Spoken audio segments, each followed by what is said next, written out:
Oke, assalamualaikum warahmatullahi wabarakatuh. Ya, kita ketemu lagi dengan ulasan sekarang pertandingan antara Turki menghadapi Italia di partai pembuka Piala Euro ya kemarin yang sudah berlangsung, yang mana kita sama-sama ketahui bahwa Italia yang mana sudah bermain di kandang sendiri ya main menang 3-0. Namun sahabat pecinta bola, tentu kita harus belajar bagaimana bagi Anda yang lihat pertandingannya ya sedikit mudah-mudahan bisa nyambung. Kita lihat bagaimana determinasi Italia ya yang luar biasa pada malam kemarin itu dalam pertandingan tersebut yang luar biasa, dan kita mulai kita bahas dengan taktik ya strategi dari formasi yang diturunkan oleh tim Italia. Roberto Mancini di pertandingan menghadapi Turki di pertandingan pertama Piala Euro itu menggunakan formasi 1-4-3-3 dan penjaga gawang dipercayakan kepada Donnarumma. Kemudian ada dua center back pengalaman yaitu Bonucci dan juga Chiellini. Kemudian back sayapnya ada Florenzi back kanan, dan back kirinya adalah Spinazzola ya. Dan juga di tengah ada Barella, Jorginho, dan Locatelli, dan di depannya ada Berardi, kemudian ada Immobile dan juga Insigne. Sahabat bola yang juga melihat pertandingan tersebut, kita harus membiasakan melihat secara bukan hanya skor saja atau ramainya pertandingan itu, tapi juga harus membiasakan bahwa kita bisa melihat itu dari segi formasinya yang diturunkan seperti apa. Kemudian juga kita harus bisa melihat bagaimana cara permainannya dari kedua kesebelasan, cara membangun serangan, cara membangun pertahanan, cara menyerang dan bertahan, cara kemudian transisi antara bertahan ke menyerang dan juga dari menyerang ke bertahan dari kedua kesebelasan. Nah, kalau kita bisa melihat dalam kacamata tersebut dalam setiap pertandingan sepak bola, maka tentu akan lebih asik lagi nontonnya ya, para sahabat bola. Dan ini memungkinkan bahwa pertandingan kemarin kalau kita lihat cermati, bukan saja saya melihatnya Italia yang brilian dengan menang 3-0, tapi juga saya melihatnya adalah Italia yang berbeda dengan Italia sebelumnya. Walaupun termasuk dengan Italia yang juara di tahun 2006 di Piala Dunia ya. 2006 Italia juara, ataupun juga Italia yang lain. Karena ini Italianya yang dibawa oleh Coach Roberto Mancini ini sangat-sangat brilian dengan formasi 4-3-3, permainan yang sangat dinamis, dan perlu dicatat adalah bagaimana tim Italia ini mempunyai determinasi yang tinggi, dan juga kita lihat bagaimana fisiknya ini yang luar biasa ya. Fisiknya dalam permainan yang 2 kali 40 menit itu nggak habis-habis Italia ini. Nah, ini tentu Italia yang berbeda.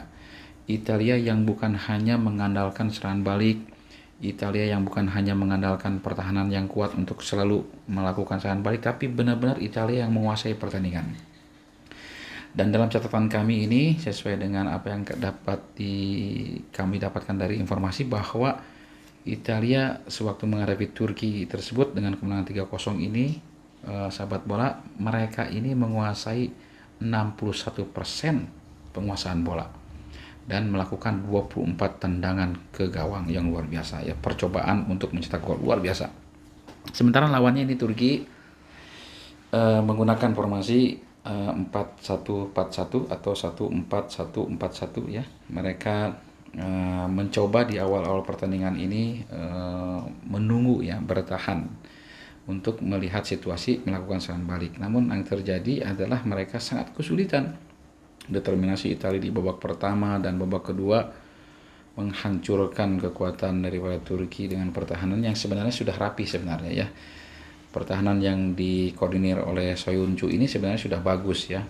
Walaupun secara melakukan manuver penyerangan, kita dalam pertandingan itu sungguh tidak melihat daripada Hakan Calhanoglu yang kita harapkan justru harusnya bisa berperan untuk membantu daripada Burak Yilmaz, tapi tidak terlihat.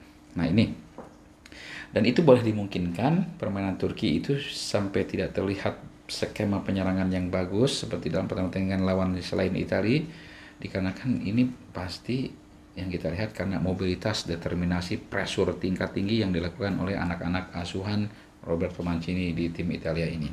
Oke, kita tinggalkan lagi Turki, kita balik lagi, kita lebih tertarik kepada Italia untuk membahas, karena di sini sobat bola, siapapun Anda yang menyaksikan video saya ini, saya berharap mudah-mudahan apa yang saya bahas ini bisa bermanfaat ya.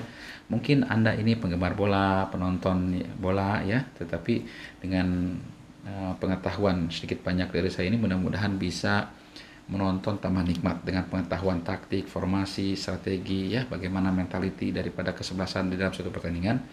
Atau mungkin Anda ini pelaku sepak bola atau pemain bola, mudah-mudahan pemain bola yang bisa mengharumkan di daerahnya masing-masing sampai ke tingkat nasional, bahkan internasional.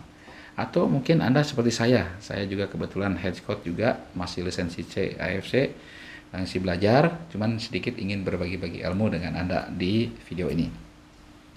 Dan tentu kita ini sebagai, kalau saya head coach, sebagai pelatih ya, ataupun Anda sebagai pelatih atau pemain bola atau mantan pemain bola yang mau terjun ke pelatih, tentu harus membiasakan menyaksikan pertandingan. Bukan hanya kita mendapatkan modul latihan, bukan hanya kita hanya pintar melatih anak-anak muda ataupun tim senior untuk latihannya, kita sudah tahu konsepnya, tapi juga kita harus bisa membiasakan membaca konsep daripada strategi baik tim sendiri maupun tim lawan, kekuatan tim sendiri maupun tim lawan.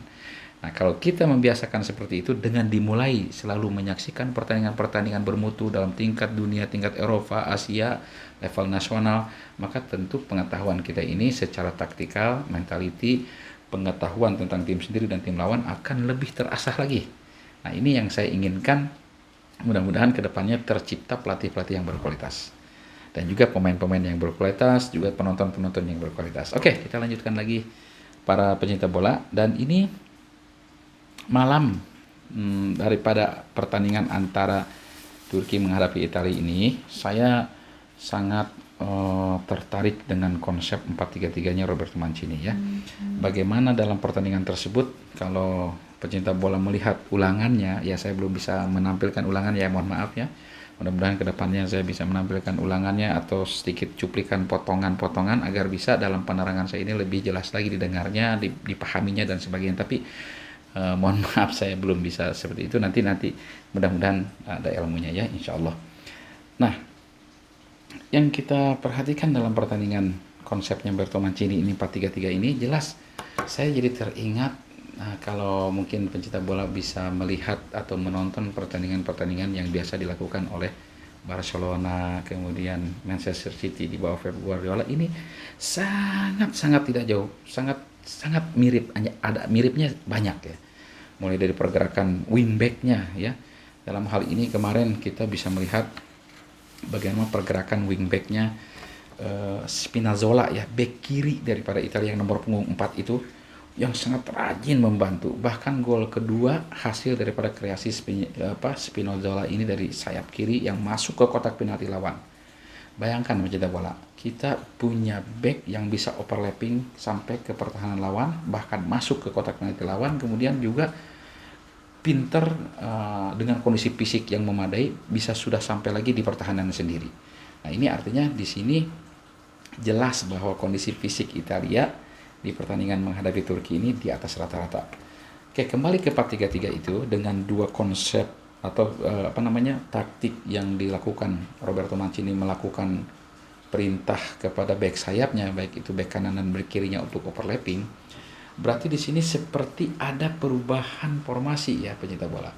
Jadi walaupun bakunya 4-3-3, tapi sesungguhnya dalam implementasi di lapangan di kala menyerang itu sesungguhnya bisa berubah pencinta bola. Ya mungkin bagi yang sudah paham bisa memahaminya ya.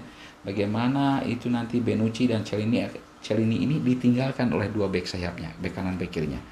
Dan juga pencinta bola kalau lihat ulangannya atau mungkin rekamannya atau masih teringat rekamannya, Jorginho sebagai pemain lapangan tengah dengan Locatelli ditemani oleh Barella, itu mereka gantian juga untuk menambal atau menutup di mana Florenzi sebagai bek kanan ataupun Spinazzola sebagai bek kiri naik overlapping.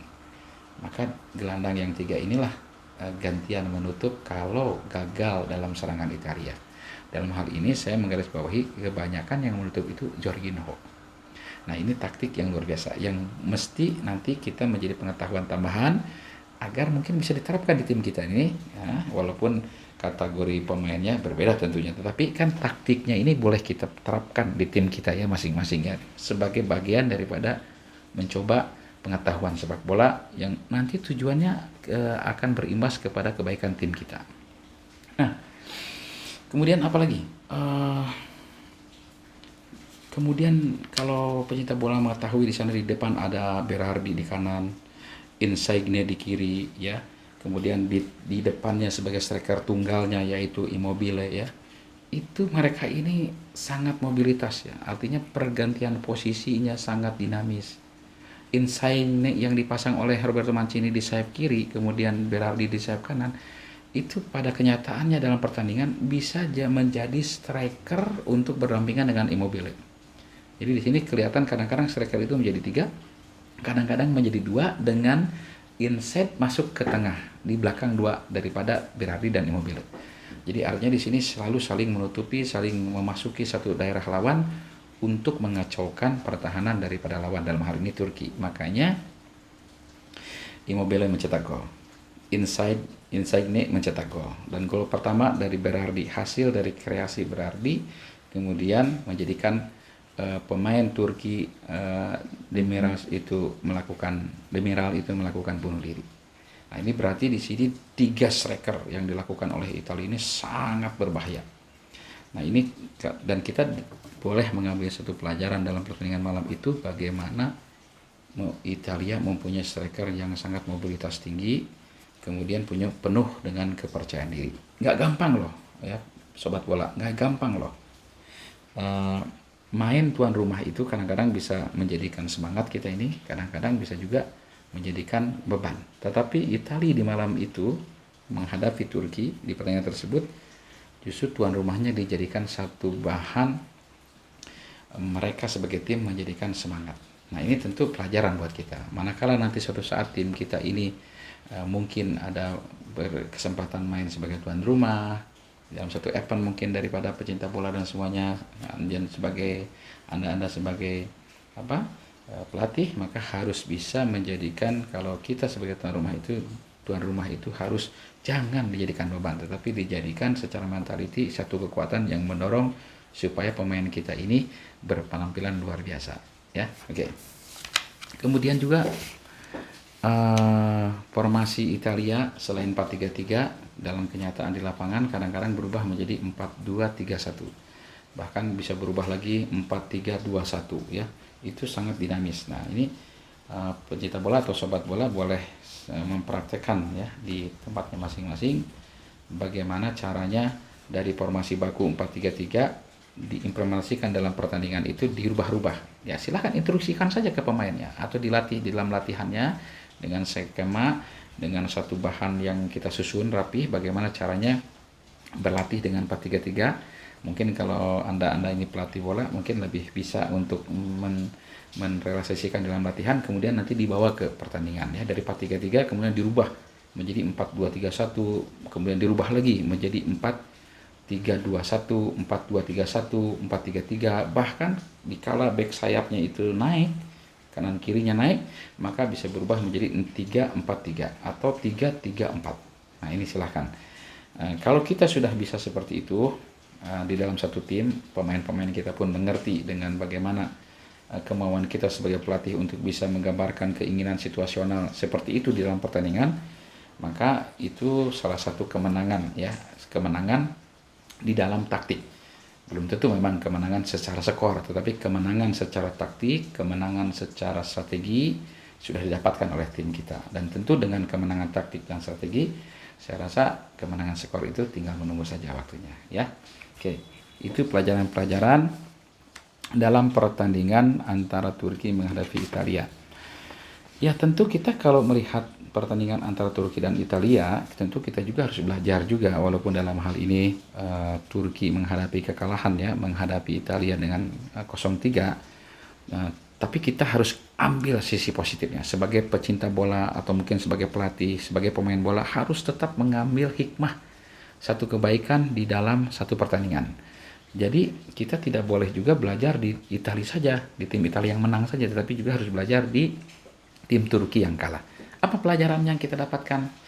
Nah, kalau menurut saya, Turki dalam pertandingan menghadapi Italia dengan dia mengandalkan pertahanan rapat, tidak keluar menyerang, secara teorinya pelatih Şenol Güneş dari tim Turki sudah mengetahui bahwa kondisi timnya secara mentality ataupun taktik, teknik, kecepatan, daya fisik dari tim lawannya Italia, mereka sudah mengakui bahwa mereka di bawah. Makanya mereka mengambil taktik bertahan, mengandalkan serangan balik. Nah, ini pun pelajaran buat kita. Jadi tidak salah kalau kita coba seumpama tim kita ini adalah tim yang secara taktik dan strategi kalah, juga fisik kalah dari tim lawan kita, maka pengambilan keputusan strateginya kita melakukan bertahan untuk sesekali melakukan serangan balik. Ya, dan juga di luar dari pertandingan Turki menghadapi Italia banyak juga ya. Ini bagian daripada indahnya sepak bola. Kadang-kadang ada tim yang secara taktik strategi fisik di bawah, tapi dalam skor akhir dia memenangkan pertandingan karena kedisiplinan mungkin dalam timnya atau ketidakberuntungan dari tim lawannya yang bagus, itu bisa saja menyebabkan kita menang. Nah, makanya saya bilang nonton bola itu kita harus juga belajar dari tim yang boleh jadi kalah. Nah, pelajarannya yang kita dapatkan dari Turki, dia sudah menganalisis kekuatannya sendiri, menganalisis kekuatan lawannya, sehingga dia mengambil pendekatan taktik dengan secara bertahan untuk melakukan serangan balik. Nah, oleh karena itu pelajarannya dari tim Turki. Walaupun hasilnya memang kalah ya, tetapi pendekatan taktik itu adalah yang paling realistis. Kemudian apalagi yang kita bisa ambil pelajaran dari Turki secara baiknya? Nah, secara baiknya juga kita bisa melihat bahwa yang diharapkan oleh tim Turki tentu seperti nomor punggung 10 yaitu Hakan Çalhanoğlu, itu pemain gelandang yang disimpan di sayap kiri adalah pemain yang bermain di Liga Italia, dan di tim besar AC Milan Hakan Çalhanoğlu ini ditempatkan sebagai playmaker. Tetapi dalam pertandingan malam dia tidak jalan. Nah, ini juga bisa sebagai bahan koreksi, evaluasi kepada tim kita, seumpama kalau kita ini tim Turki, untuk mengevaluasi apa yang terjadi kepada pemain yang tidak bisa mengembangkan daripada skill yang dimilikinya dalam pertandingan tersebut. Nah, tentu ini yang menjadikan sesuatu PR, kemudian bahan analisis pelajaran juga. Kita pun harus menganalisis dalam kekalahan dan kemenangan kita ya. Tentu Italia yang menang juga tentu akan melakukan analisis kan dengan kemenangannya, dan juga tidak menutup kemungkinan ada salahnya. Dan Turki juga menganalisis, nah salahnya tidak bekerjanya di mana beberapa item. Nah, kita pun membiasakan ya, nanti kalau kita pegang tim atau sebagai pemain, kita pun membiasakan untuk menganalisis kekurangan dan kelebihan masing-masing daripada individu, unit maupun antar lini. Kemudian juga pelajaran apalagi di Turki yang kita dapatkan dengan kekalahannya adalah termasuk mereka menerima ya, secara mentality menerima kekalahannya dengan sportif ya, tidak menjadikan sesuatu pertandingan tersebut menjadi brutal, keras, bahkan hujan kartu yang mengakibatkan justru bisa merugikan tim kita dengan kartu untuk pertandingan berikutnya di skalanya turnamen. Nah, ini juga pelajaran. Jadi mereka sudah tahu realistis akan kemungkinan terburuknya kalah ya, syukur-syukur bisa tahan draw saja ataupun bisa menang, tapi ternyata memang kalah, tetapi tentu tidak dengan dibarengi oleh kehilangan pemain ya, atau cedera atau kartu. Nah, ini juga pelajaran buat kita ya. Jadi itu adalah salah satu pelajaran, mungkin di antara masih banyak ya kalau kita mau lebih lagi perdalam, apalagi yang kita bisa dapatkan dari pertandingan Turki menghadapi Italia di partai pembuka itu Piala Euro 2020 atau 2021 ini, tentu kita banyak ya, tapi di antaranya itu yang bisa saya sampaikan. Dan juga mungkin di sini satu lagi, menciptakan pemain sebuah tim seperti layaknya Italia yang kemarin kita lihat indah dengan determinasi, full press, itu tentu ada proses ya.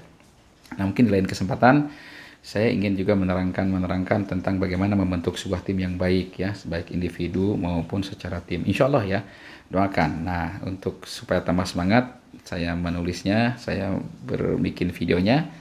Ayo subscribe channel ini, kemudian klik loncengnya, tulis di situ komen-komennya kepada saya. Nanti mungkin kalau ada komen-komen yang membantu saya atau menanyakan, mungkin saya bisa semangat untuk bikin videonya menerangkan lebih jauh lagi ya.